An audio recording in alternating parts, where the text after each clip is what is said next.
উফ, ফাইনালি একটা কাজের মেয়ে পেয়ে গেলাম। যা, এবার অন্তত শান্তিতে চাটা খাওয়া যাবে। যা, গিন্নিকে বলি। কই গো, এবার তো চাটা দাও। এবার তো কাজের মাসিকে ফোন করেও দিয়েছি, কাল দিয়ে আসছে। এবার তো চাটা দেবে নাকি? এবার দেখছি আমাকেই যেতে হবে।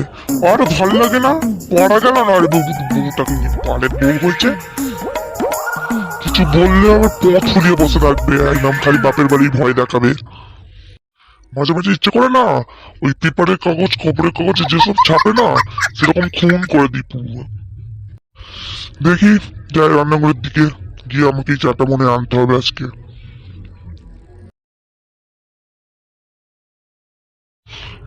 কই গো, চাটা দেবে কি? আহ? কি হলো? রান্নাঘর তো পুরো ফাঁকা, ধুধু করছে। মালটা গেল কোথায়? ওই জন্য তখন ধরে সারা নেই। নিশ্চয়ই মনে হয় এই ফাঁকে টিভি দেখছে। যাচ্ছি, আজকে টিভি দেখা বড় ব্যবস্থা করছি তোমরা। বালের টিভি যদি না আজকে ভেঙে দিতে পেরেছি, আমার নামও রাম সিং নয়। আজকে জবা সিরিয়ালটা যা হচ্ছে না, পুরো জমে ক্ষীর। বড্ড শাশুড়ি, তুই এবার দেখ কেমন জবা তোকে প্যাচে ফেলে। ঠিক ধরেছি, মলটাখানে বসে বসে টিভি দেখছে, যেন মনে হচ্ছে একটা যেন লাথি মেরে টিভির মধ্যে ঢুকিয়ে দিয়ে একদম। এই, তুমি কিছু বললে আমাকে? আমার জন্য কি একটা কানে এলো? কই কই, আমি কিছু বলিনি তো। না না, তোমাকে আমি কিছু বলতে পারি, বলো। 5টা নয় 10টা নয়, তুমি মানে একটা মাত্র বউ, তোমাকে আমি কিছু বলতে পারি, বলো। ঠিক আছে, যাও যাও, আমাকে আর বকাওনি, আমাকে বসে সিরিয়ালটা দেখতে দাও। ও গিন্নি, তোমাকে যে আমি বললুম একটু চা করে দিতে, করে দিলে না যে? এই, তোমার কাজে মেয়ে কবে আসবে? এই তো কালকে সকাল দিয়েই চলে আসবে। তাহলে যাও, কালকে দিয়ে চা খাবে, আজকাল কিছু চা পাওয়া হবে না। হ্যাঁ? হ্যাঁ নয়, হ্যাঁ। এই লোকটার সাথে বকতে বকতে আমার কত সিরিয়ালটা এগিয়ে গেল। যা, দেখাই হলো না শাশুড়িটারে কি করলো। তুই বল, বলের ঘরে থাকতে ইচ্ছা করে না। বলি, শুনছো? কটা বাজলো? তোমার কাজের মেয়ে তো পাত্তাই নেই এখনো। দেখো, আজকে ফার্স্ট দিন, তাতেই দেখো এত দেরি করছে। আজকে 9টা বেজে গেল, এখনো পর্যন্ত এলো না। এরকম করলে কিন্তু চলবে না, বলে দিচ্ছি। এরপরে বারণ করে দেবে, যদি দেরি হয় আমি কিন্তু আর ঢুকতে দেবো না। তোমার যা মুখে ছিঁড়ে মনে হয় না যে বেশি দিন টিকবে। হ্যাঁ, আসবে আসবে, দাঁড়াও। আসলে নতুন দিন তো, ঘর পর চিনতে পারছে না হয়তো। ঠিক আছে, আমি ফোন লাগিয়ে দেখছি, দাঁড়াও।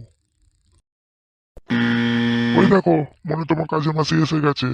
দেখো, গিয়ে গেটটা খুলে দেখো, সেই এলো কি। গেটটা খোলা আছে, কে এসছো? ভেতরে আসো। নমস্কার বৌদি, কেমন আছেন? আমার নাম শিলা। এই দেখো মেয়ে, তুমি শিলা হো আর শিল লড়াই হো, আমার দেখে লাভ নেই। এত দেরি কেন? আসলে আমি এই মহল্লায় নতুন এলাম তো, সেই জন্য একটু ঘরটা গুলিয়ে ফেলেছিলাম। ওরে ওরে ওরে ওরে, কি দেখছি আমি? রাম সিং, তোর তো লটারি লেগে গেল রে। এটা শিলা নয়, এটা একদম শিলা পিঠা বানিয়ে চিকেনের চামেলি, buy one get one free যাকে বলে। যাও, ওদিকে বাসনগুলো পড়ে আছে মেজে ফেলো, আর কাপড়গুলো পড়ে আছে কেচে ফেলো, যাও। এই কি হয়েছে, কি হয়েছে? আমি ওসব বাসন টাসন মাজতে পারবো না। কেন? আমার সাথে তো কথা হয়ে গেছে আপনার হাজবেন্ডের সাথে। আমি শুধু রান্না করতে এসেছি, রান্না করে দিয়ে চলে যাবো, ব্যাস। হ্যাঁ গো, কি বলছো? ও বলছে বাসন মাজতে পারবে না, কাপড় কাচতে পারবে না। তাহলে ও কিসের জন্য এসেছে? শুধু রান্নাটুকু করতে? আগে তুমি এত চড়ছো কেন? দাঁড়াও দাঁড়াও, আমি কথা বলছি ওর সাথে, দাঁড়াও।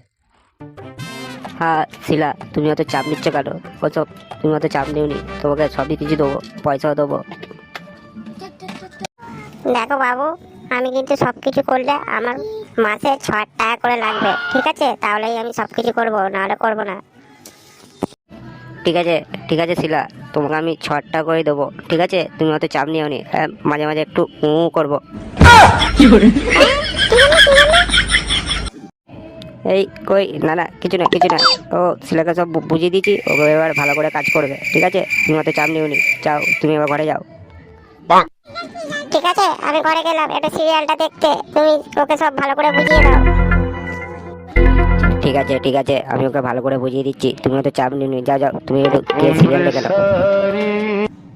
ঠিক আছে আমি যাচ্ছি। আর হ্যাঁ, আর দাঁত খাওয়াটা একটু বন্ধ করো, নাহলে মুখে ঝাঁটাটা গুঁজে দেবো।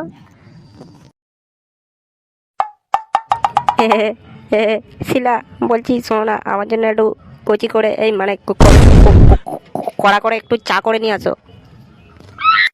ঠিক আছে বাবু, আমি গেলাম, আমি একটু আপনার জন্য ভালো করে চা করে আনছি, ঠিক আছে? ও মালটা হেভি আছে, মালটাকে পাঠাতে হবে। বন্ধুরা, তো তোমরা কি দেখছো, আমি কি পারবো শিলাকে পাঠাতে? যদি পারি তাহলে আপনারা কমেন্ট করে জানান, আর নেক্সট পার্টটা দেখার জন্য লাইক কমেন্ট সাবস্ক্রাইব করে দিন।